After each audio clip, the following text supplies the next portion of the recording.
നമ്മളൊരു പുസ്തകം ചൂസ് ചെയ്യുമ്പോൾ നമ്മൾ പുറംചട്ട നോക്കിയാണോ ചൂസ് ചെയ്യുക, ആമുഖം വായിച്ചിട്ടാണോ ചൂസ് ചെയ്യുക? ഞാൻ മറ്റൊന്നും അല്ല കേട്ടോ പറഞ്ഞു വന്നത്. ഞാനിപ്പോൾ ഈ സ്റ്റഡി അബ്രോഡ് രംഗത്ത് കടന്നു വന്ന ശേഷം UK ഒത്തിരി അഡ്മിഷൻ ചെയ്തു.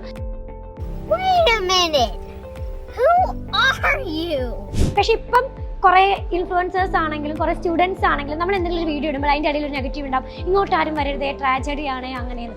പക്ഷെ അവരെ ഞാൻ ഒരിക്കലും കുറ്റം പറയില്ല. എന്തുകൊണ്ടാണ് അവർക്ക് ഇതൊരു ട്രാജഡി ആയി മാറിയത്, അല്ലെങ്കിൽ എന്തുകൊണ്ടാണ് അവർ ഈ നെഗറ്റീവ് പറയുന്നതെന്നറിയോ? UK പോലെയുള്ള ഒരു കൺട്രിയിൽ അവിടെ സർവീസ് സെക്ടറിലാണ് നമുക്ക് കൂടുതൽ ഷോർട്ടേജ് ഒക്യുപ്പേഷൻ ഉണ്ടാവുക. അപ്പോൾ 80% പിള്ളേരും MBA അതുപോലുള്ള കോഴ്സുകൾ ചൂസ് ചെയ്തിട്ടാണ് കേട്ടോ UK പോകുന്നത്. അപ്പോൾ അവരുടെ പഠനശേഷം അവിടെ ഒരു സ്പോൺസർഷിപ്പ് കിട്ടാൻ നല്ല ബുദ്ധിമുട്ടാണ്.